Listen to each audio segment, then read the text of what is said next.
اشترى من المؤمنين أنفسهم وأموالهم بأن لهم الجنة يقاتلون في سبيل الله فيقتلون فيقتلون. ഒരു മുസൽമാന് ഹലാലായിട്ടുള്ള രണ്ട് ജോലി മാത്രമാണ് ലോകത്തുള്ളത്: കൊല്ലുക, ചാകുക. ഇതല്ലാത്ത സകല ജോലിയും നിനക്ക് ഹറാമാണ്, നിഷിദ്ധമാണ്. അസ്സലാമു അലൈക്കും. ഉസ്താദുമാരെന്ന് കേൾക്കുമ്പോൾ തീർച്ചയായിട്ടും നമുക്കൊരു റെസ്പെക്റ്റ് ഒക്കെ തോന്നും, അതുപോലെ തന്നെ ഒരു സ്നേഹം തോന്നും. കാരണം ആദ്യമായിട്ട് നമ്മെ എഴുതാനും അതുപോലെ തന്നെ അദബ് പഠിപ്പിച്ചു തന്നതും അതുപോലെ തന്നെ മാതാപിതാക്കളെ സ്നേഹിക്കണമെന്ന് പഠിപ്പിച്ചു തന്നതും ഉമ്മയുടെ കാലിൻ്റെ അടിയിലാണ് സ്വർഗമെന്ന് നമ്മെ പഠിപ്പിച്ചതും എല്ലാം ഉസ്താദുമാരാണ്. അതുകൊണ്ട് അവരോട് നമുക്കൊരു റെസ്പെക്റ്റ് ആണ്. എന്നാൽ ആ വേഷവിധാനത്തെ ദുരുപയോഗം ചെയ്തുകൊണ്ട് ഒരു വൃത്തികെട്ട മനുഷ്യൻ്റെ ഒരു വീഡിയോ സോഷ്യൽ മീഡിയയിൽ കാണാൻ വേണ്ടി സാധിച്ചു. അവനെ ജന്തു എന്ന് മാത്രമേ എനിക്ക് വിളിക്കാൻ വേണ്ടി തോന്നുള്ളൂ. കാരണം മനുഷ്യൻ്റെ രൂപവും ജന്തുവിൻ്റെ സ്വഭാവമുള്ള ഒരുത്തനാണ്. അവനെ ഒന്നും യാതൊരു കാരണവശാലും വെറുതെ വിടാൻ വേണ്ടി പാടില്ല. അതുകൊണ്ട് ഈ വീഡിയോ ഞാൻ തുടക്കത്തിലേ നിങ്ങളോട് ആവശ്യപ്പെടുകയാണ്, മാക്സിമം നിങ്ങൾ ഷെയർ ചെയ്ത് കാണുക. കാരണം ഇതൊക്കെ അധികാരികളിൽ എത്തിയിട്ട് തീർച്ചയായിട്ടും നടപടിയെടുക്കുക തന്നെ വേണം. ഈ ഒരു നാട്ടിൽ പ്രശ്നങ്ങൾ ഉണ്ടാക്കാൻ വേണ്ടിയിട്ടും മതസ്പർദ്ധ വളർത്താൻ വേണ്ടിയിട്ടും മാത്രമേ ഇതൊക്കെ ഉപകരിക്കൂ. ഇവൻ ഉസ്താദാണ് എന്ന് പറഞ്ഞുകൊണ്ട് ഇവൻ വന്ന് പറയുന്നത് ഇസ്ലാമിൽ ആകെ രണ്ടേ ജോലിയെ ഹലാലുള്ളൂ: ഒന്ന് കൊല്ലുക, മറ്റൊന്ന് ചാവുക എന്നൊക്കെയാണ് പറയുന്നത്. ഞാൻ പറഞ്ഞതുപോലെ തന്നെ കൈകാര്യം ചെയ്യേണ്ട സമയം അതിക്രമിച്ചിരിക്കുന്നു. ആ സമയം തീർച്ചയായിട്ടും ഞാൻ പറഞ്ഞതുപോലെ നിങ്ങളായിട്ട് ഉണ്ടാക്കിയെടുക്കുക തന്നെ വേണം. ഏതായാലും ഈ വീഡിയോ കാണുന്ന സമയത്ത് നിങ്ങൾക്ക് മനസ്സിലാക്കിയെടുക്കാൻ വേണ്ടി സാധിക്കും. അദ്ദേഹം പറയുന്നത് സ്വർഗത്തിൽ പോയാൽ അവിടെ വ്യഭിചാരശാലയാണ് പോലും. അവിടെ പെൺകുട്ടികളെ കുറിച്ചിട്ടൊക്കെ വളരെ വൃത്തികെട്ട രീതിയിൽ ഇസ്ലാം ഒരിക്കലും പഠിപ്പിക്കാത്ത രീതിയിലുള്ള കാര്യങ്ങളാണ് നമ്മെ പറഞ്ഞ് ഇദ്ദേഹം തെറ്റിദ്ധരിപ്പിക്കുന്നത്. അതുകൊണ്ടാണ് ഞാൻ വീഡിയോ റിയാക്ട് ചെയ്യാൻ വേണ്ടി എടുക്കുന്നത്. മാക്സിമം നിങ്ങൾ ഈ വീഡിയോ ഷെയർ ചെയ്ത് കാണുക തന്നെ വേണം. കാരണം ഒരിക്കലും ഇസ്ലാം എവിടെയും നമ്മെ കൊലപാതകത്തിന് പ്രേരിപ്പിക്കുക പോലും ചെയ്യാത്ത ഒരു മതമാണ്. നമ്മളോട് ഒരാളെ രക്ഷിക്കാനാണ് പറഞ്ഞത് എങ്കിൽ നിങ്ങൾ എല്ലാവരെയും രക്ഷിച്ചതിന് തുല്യമാണ് എന്ന് പഠിപ്പിക്കുന്ന മതമാണ് ഇസ്ലാം മതം എന്നാണ് ഞാൻ മനസ്സിലാക്കിയത്. തീർച്ചയായിട്ടും നിങ്ങൾക്ക് ഈ വൃത്തികെട്ട ജന്തുവിൻ്റെ ഈ വീഡിയോ നിങ്ങൾക്ക് കാണാൻ വേണ്ടി സാധിക്കും. ഈ വേഷം കൊണ്ട് ആരും മുസ്ലിം ആവുന്നില്ല എന്ന് ഞാൻ ഒരിക്കൽ കൂടി നിങ്ങളെ ഓർമ്മിപ്പിക്കുകയാണ്. ഈ വീഡിയോ നിങ്ങൾക്ക് കാണാം, അതിനുശേഷം നമുക്ക് ബാക്കി കാര്യങ്ങൾ പറയാം. ഒരു 5 മിനിറ്റോളം ദൈർഘ്യമുള്ള ഒരു വീഡിയോ ആണ്. തീർച്ചയായിട്ടും നിങ്ങൾ സ്കിപ്പ് ചെയ്യാതെ ദയവ് ചെയ്ത് പൂർണ്ണമായിട്ട് കാണാൻ വേണ്ടി ശ്രമിക്കുക. പോകാം വീഡിയോയിലേക്ക്. اشترى من المؤمنين أنفسهم وأموالهم بأن لهم الجنة يقاتلون في سبيل الله فيقتلون فيقتلون. ഒരു മുസൽമാന് ഹലാലായിട്ടുള്ള രണ്ട് ജോലി മാത്രമാണ് ലോകത്തുള്ളത്: കൊല്ലുക, ചാകുക. ഇതല്ലാത്ത സകല ജോലിയും നിനക്ക് ഹറാമാണ്, നിഷിദ്ധമാണ്.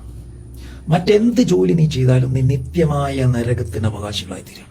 ഞാൻ പറയുന്നതല്ല, അള്ളാഹു വ്യക്തമായും ശക്തമായും ഖുർആനോട് പറയാം: ഇന്നല്ലാഹ അശ്തറാ മിനൽ മുഅ്മിനീന അൻഫുസഹും ബിഅന്ന ലഹുമുൽ ജന്നത്ത് യുഖാതിലൂന ഫീ സബീലില്ലാഹി ഫയഖ്തുലൂന വയഖ്ബലൂന.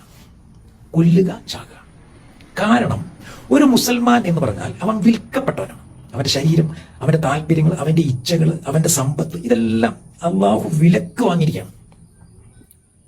വിൽക്കപ്പെട്ടവൻ, അവന് സ്വന്തമായിട്ടൊന്നുമില്ല, അവൻ്റെതെല്ലാം വിൽക്കപ്പെട്ട് കഴിഞ്ഞു. The man who has been sold, വിൽക്കപ്പെട്ട മനുഷ്യനാണ് ഒരു മുസൽമാൻ. ഇപ്പം എനിക്ക് എൻ്റെ നാട്ടിൽ കുറച്ച് സ്വത്തുണ്ടായിരുന്നു. അവിടെ എനിക്ക് എന്തും ചെയ്യാനുള്ള സ്വാതന്ത്ര്യം ഉണ്ടായിരുന്നു. പക്ഷെ ഇപ്പം ഞാൻ അങ്ങോട്ട് കയറണമെങ്കിൽ നാട്ടുകാരുടെ പെർമിഷൻ മേടിക്കണം. കാരണം ഞാനത് വിറ്റു. അത് മറ്റൊരാൾ വിലക്കെടുത്തിരിക്കുകയാണ്. അവിടെ നമുക്കൊരു അവകാശവുമില്ല.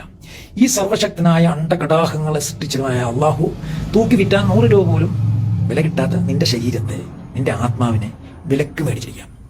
എന്തിനു പകരമായിട്ടാണ്? നിത്യമായ സ്വർഗം ഉണ്ട് എന്നതിന് പ്രതിഫലമായിട്ട്. അതാണ് നമ്മൾ ആദ്യം ഓതിയ ആയത്തിൽ നമ്മൾ കാണുന്നത്. ആയിഷാബിയുടെ ആടും ഫാത്തിമയുടെ പൂച്ചയൊക്കെ തിന്നിട്ട് പിന്നെയും ബാക്കി വന്ന കുറച്ച് ആയത്തിൽ നിന്നാണ് നമ്മൾ ഈ ഓടുന്നത്. ഇവിടെ ഈ നമ്മുടെ MG ശ്രീകുമാർ പറയുന്ന പോലെ 10,000 രൂപയ്ക്കല്ല അള്ളാഹു ശരീരവും ഈ ആത്മാവും വിലക്ക് മേടിച്ചിരിക്കുന്നത്. നിത്യമായ ഹൈടെക് സ്വർഗം. ഇവിടെ ഈ ക്രിസ്ത്യാനികളുടെയും ഹൈന്ദവരുടെയൊക്കെ കാണുന്ന ഒരു ഉണങ്ങിയ സ്വർഗം ഉണ്ടല്ലോ, അതല്ല. ഒരു ഹൈടെക് ബ്രോത്തൽ, ഒരു വേശ്യാലയം. വേശ്യാലയം എന്ന് പറഞ്ഞാലും നിങ്ങൾക്ക് ചിലപ്പോൾ അത്ര പരിചയം ഉണ്ടാകത്തില്ല. എന്നെപ്പോലുള്ള ആൾക്കറിയാം. തുറന്നു പറഞ്ഞാൽ വളരെ പരിതാപകരമാണ്, മോശമാണ് അവിടുത്തെ അവസ്ഥ.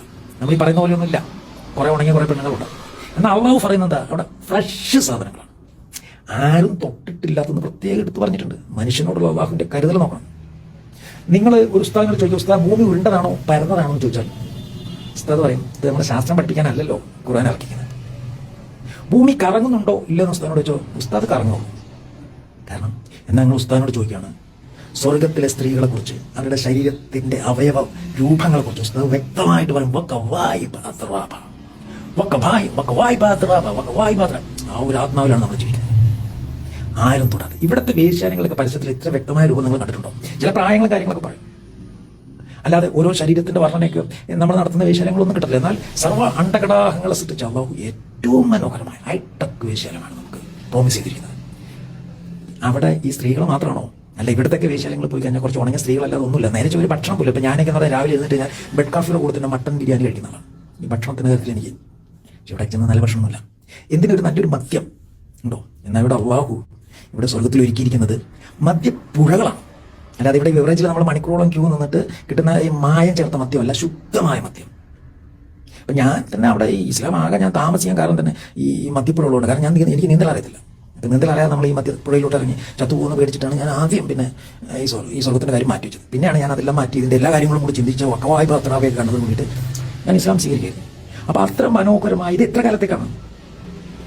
1 വർഷത്തേക്കോ 11 മാസത്തെ എഗ്രിമെൻ്റ് അല്ല, 1 നൂറ്റാണ്ടല്ല, നിത്യമായിട്ടാണ് ഈ സ്വർഗവും ഈ കള്ളും ഈ പെണ്ണും. നിങ്ങൾ വിചാരിക്കുന്നത് പഴയ ജോസ് പ്രകാശിൻ്റെയും ബാലകൃഷ്ണ നായരുടെ ഒക്കെ പ്രോമിസാണ്. അങ്ങനെയല്ല. ലോകത്തിൽ ഞാൻ നിങ്ങൾക്ക് പെണ്ണ് തരാം, കള്ള് തരാം, ഞാൻ പറഞ്ഞതനുസരിച്ചാൽ മതി. അല്ലെങ്കിൽ നിങ്ങളെ മുതലക്കുഞ്ഞുങ്ങൾക്കല്ല, മുതലക്കുഞ്ഞല്ല ഇവിടെ നിത്യമായ നരകത്തിലോട്ട് ഇട്ടുകൊള്ളെന്ന് പറഞ്ഞ സത്യസന്ധനായ ഒറ്റ അള്ളാഹു നമുക്കുള്ളൂ. ആ അള്ളാഹുവാണ് മുഹമ്മദ് സാഹിബിൻ്റെ കൊണ്ടനായ അള്ളാഹു. അപ്പോൾ എനിക്ക് പറയാനുള്ളത്, മുസൽമാനായ മനുഷ്യ, നീ ജോലി ചെയ്യുമ്പോഴും, നീ അധ്യാപകനാണെങ്കിലും, നീ എഞ്ചിനീയർ ആണെങ്കിലും, നീ ഡോക്ടറാണെങ്കിലും, നീ നരകത്തിലോട്ട് പോയിക്കൊണ്ടിരിക്കുക. നിനക്കൊരൊറ്റ വഴിയേ ഉള്ളൂ, കൊല്ലുക, ചാകുക, ചാകുക, കൊല്ലുക. അതുകൊണ്ട് ഇനിയെങ്കിലും അള്ളാഹുവിൻ്റെ ഇച്ഛ അനുസരിച്ച് ജീവിച്ച് മുന്നോട്ട് പോകാൻ നമ്മൾക്ക് തൗഫീഖ് നൽകിക്കട്ടെ എന്ന് പറഞ്ഞു. അപ്പോൾ നിങ്ങൾ അദ്ദേഹത്തിൻ്റെ വിമർശനം കണ്ടു കാണും. ഞാൻ ഒരിക്കലും വിമർശിക്കേണ്ട എന്ന് ഞാൻ എവിടെയും എൻ്റെ വീഡിയോയിൽ പറയാറില്ല. ഈ കേരളത്തിലെ എന്നല്ല, ലോകത്തിലെ എല്ലാ മതവും വിമർശനത്തിന് അതീതം തന്നെയാണ്. അതിൽ ഇസ്ലാം മതം ഒരിക്കലും അതിന് പുറത്തൊന്നുമല്ല. വിമർശിക്കുന്നതിനെ കൊണ്ട് യാതൊരു കുഴപ്പവുമില്ല. പക്ഷേ ഉപയോഗിക്കുന്ന ഭാഷ അത് തീർച്ചയായിട്ടും വൃത്തിയുള്ളതും ശുദ്ധിയുള്ളതുമായിരിക്കണം. അത് പ്രാധാന്യം തന്നെയാണ്. ഒരു മതത്തിനെതിരെ ഇത്തരത്തിൽപ്പെട്ട മ്ലേച്ഛകരമായ ഭാഷകൾ ഉപയോഗിച്ചുകൊണ്ട് ഇത്തരം വൃത്തികേടുകൾ വിളിച്ചു പറഞ്ഞാൽ തീർച്ചയായിട്ടും അത് കേട്ടുകൊണ്ടിരിക്കണമെന്ന് പറയാൻ നമുക്ക് സാധിക്കില്ല. അതുകൊണ്ട് തന്നെയാണ് ഞാൻ പറയുന്നത്, ഇദ്ദേഹത്തിനെതിരെ മതസ്പർദ്ധ വളർത്തുന്ന പരാമർശത്തിനെതിരെയൊക്കെ വകുപ്പുകൾ വെച്ചുകൊണ്ട് കേസെടുക്കാവുന്നത് തന്നെയാണ് എന്നാണ് ഞാൻ മനസ്സിലാക്കുന്നത്. അത്രയും വൃത്തികെട്ട മോശമായ പരാമർശങ്ങൾ അദ്ദേഹത്തിൻ്റെ ആ പ്രസംഗത്തിൽ അദ്ദേഹം ഉൾക്കൊള്ളിച്ചിട്ടുണ്ട്. ഇതൊന്നും ഒരിക്കലും ഒരു സോഷ്യൽ മീഡിയയോടെ പ്രചരിപ്പിക്കാൻ പറ്റിയ കാര്യവുമല്ല. അദ്ദേഹം ഏത് മതത്തിൽപ്പെട്ടവനാവട്ടെ, ഏത് ജാതിയിൽപ്പെട്ടവനാവട്ടെ, ഏത് കുടുംബത്തിൽപ്പെട്ടവനാവട്ടെ, അദ്ദേഹത്തെയൊക്കെ പിടിച്ച് ജയിലിടേണ്ട സമയം ഏതായാലും അതിക്രമിച്ചിരിക്കുക തന്നെയാണ്. അദ്ദേഹം പറഞ്ഞ തോന്നിവാസം നിങ്ങൾ കേട്ട് കാണും. 2 ജോലിയേ ഉള്ളൂ എന്ന് പറയുന്നു, ഒന്ന് കൊല്ലുക, ഒന്ന് ചാവുക. ഇതൊക്കെ കേട്ടിട്ട് ആരെങ്കിലും അതിനൊക്കെ ഇറങ്ങി പുറപ്പെട്ട് കഴിഞ്ഞാൽ അതിൻ്റെ ഉത്തരവാദിത്വമൊക്കെ ആരാണ് ഏറ്റെടുക്കുക? ഇസ്ലാം എന്ന് പറയുന്ന ഒരു മതത്തെക്കുറിച്ച് അവർ പോലും പറയാത്ത ഒരു പണ്ഡിതന് എവിടെയെങ്കിലും ഇത്തരത്തിൽപ്പെട്ട ഒരു പ്രസംഗം നിങ്ങൾ എവിടെയെങ്കിലും കാണാൻ വേണ്ടി നിങ്ങൾക്ക് സാധിക്കുമോ? ഒരിക്കലും കാണാൻ വേണ്ടി സാധിക്കില്ല. അങ്ങനെ ഇസ്ലാം മതം എവിടെയും ഇട്ട് പഠിപ്പിക്കുന്നുമില്ല. ഇസ്ലാം മതം എന്ന് പറയുന്നത് സഹോദര്യത്തിൻ്റെ, സ്നേഹത്തിൻ്റെ, സഹവർത്തിത്വത്തിൻ്റെ, എല്ലാ ക്ഷമയുടെ ഒരു മതമാണ് ഇസ്ലാം മതം. അത് തന്നെയാണ് ഞങ്ങളെല്ലാവരും പഠിച്ചിട്ടുള്ളതും അത് തന്നെയാണ് അവർ പ്രചരിപ്പിക്കുന്നതും. ഇവനെപ്പോലെയുള്ള തെണ്ടികൾ ദയവ് ചെയ്ത് നിങ്ങൾ ക്ഷമിക്കണം. അവനെയൊക്കെ അത്തരത്തിൽപ്പെട്ട ഭാഷ കൊണ്ട് മാത്രമേ നമുക്ക് ഉപമിക്കാൻ വേണ്ടി സാധിക്കുള്ളൂ. അതുകൊണ്ടാണ് അത്തരത്തിൽപ്പെട്ട പരാമർശങ്ങൾ ഞാൻ ഉപയോഗിക്കുന്നത് എൻ്റെ ഈ വീഡിയോയിൽ. ഏതായാലും നമ്മൾ കണ്ടതാണ്, ആരിഫ് ഹുസൈൻ എന്ന് പറയുന്ന ഒരു എക്സ് മുസ്ലിം ഇതിനെ ദിവസങ്ങൾക്ക് മുമ്പേ ലണ്ടനിൽ പോവുകയും അവിടെ ആൾക്കാരുടെ മുന്നിൽ വെച്ചിട്ട് എളിമ്പനായിട്ട് തിരിച്ചു വരുന്ന നമ്മൾ കണ്ടു. അവിടെ വെച്ച് അദ്ദേഹം പറഞ്ഞു, ഖുർആനിൽ പറയുന്നുണ്ട് സ്വന്തം മകളെ കല്യാണം കഴിക്കാം, അതുപോലെ തന്നെ കിടപ്പറ പങ്കിടാം എന്ന് പറയുന്ന ആയത്തുണ്ട് എന്ന് പറഞ്ഞതിന് ശേഷം അവിടെ വെച്ചിട്ട് അവർ വെല്ലുവിളിച്ചു. ഇവിടെ വെച്ചിട്ട് ഖുർആനിൽ അത് ആയത്ത് കാണിച്ച് തന്നിട്ട് നീ ഇവിടെ നിന്ന് പോയാൽ മതി എന്ന് പറഞ്ഞ സമയത്ത് എൻ്റെ ഫോണിൽ നെറ്റില്ല, ഇൻ്റർനെറ്റ് കിട്ടുന്നില്ല എന്ന് പറഞ്ഞു. അവർ ഇൻ്റർനെറ്റും കൊടുത്തു, നെറ്റും കൊടുത്തു, ഫോണും കൊടുത്തു, കണ്ടെത്തിയിട്ട് പോയാൽ മതി എന്ന് പറഞ്ഞു. അവസാനം അവരോട് അവിടെ നിന്ന് ക്ഷമ പറഞ്ഞിട്ട് തിരിച്ചു പോരേണ്ട ഒരവസ്ഥ അദ്ദേഹത്തിന് വന്നു. അത് തന്നെയാണ് ഇവരെ പോലെയുള്ള ആൾക്കാരെ ചെയ്യേണ്ടത്. പൊതുവേദിയിൽ വെച്ചിട്ട് തീർച്ചയായിട്ടും ഇവർക്ക് വെല്ലുവിളികൾ നടത്താം, എന്നിട്ട് ഇവർക്കൊരു സംവാദം വെക്കാം. തീർച്ചയായിട്ടും ഇസ്ലാമിക പണ്ഡിതന്മാർ അതിനെല്ലാം തയ്യാറാണ്. അതിനൊന്നും ഇവർ തയ്യാറാവുകയില്ല. ഇവർക്കൊക്കെ ഒളിക്യാമറ വെച്ചുകൊണ്ടിട്ട് ഒരു റൂമിൻ്റെ അകത്ത് ഇരുന്നിട്ട് ആരുമില്ലാത്ത സമയത്ത് തൊള്ളയെ തോന്നുന്നത് കോതക്ക് പാട്ട് എന്ന രീതിയിൽ വിളിച്ചു പറയാൻ വേണ്ടി മാത്രമേ സാധിക്കുകയുള്ളൂ. അത് തന്നെയാണ് ഈ കാണുന്നതെല്ലാം. തീർച്ചയായിട്ടും ഞാൻ പറഞ്ഞതുപോലെ ഇതിനൊക്കെതിരെ ശക്തമായ നടപടികൾ നമ്മുടെ ആഭ്യന്തര മന്ത്രാലയവും അതുപോലെ തന്നെ ഇവിടുത്തെ പോലീസും എടുത്ത് മുന്നോട്ട് പോകണം.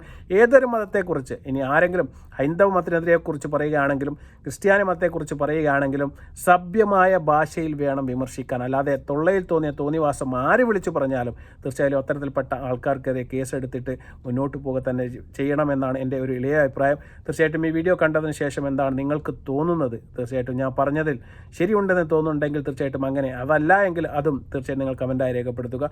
വീഡിയോ ഇഷ്ടപ്പെടുകയാണെങ്കിൽ ഷെയർ ചെയ്യുക, ലൈക്ക് ചെയ്യുക. അതുപോലെ തന്നെ ഞങ്ങൾ ചാനൽ ദയവ് ചെയ്ത് സപ്പോർട്ട് ചെയ്യാനൊന്ന് സബ്സ്ക്രൈബ് ചെയ്ത് വെക്കുക. അതുപോലെ തന്നെ ഒരു ഹൈപ്പ് കൂടി നൽകി കാണാൻ വേണ്ടി ശ്രമിക്കുക. വീണ്ടും നല്ല വീഡിയോ വരുന്നതുവരെ അസ്സലാമു അലൈക്കും വറഹ്മത്തുള്ളാഹി തആല വബറകാതുഹു.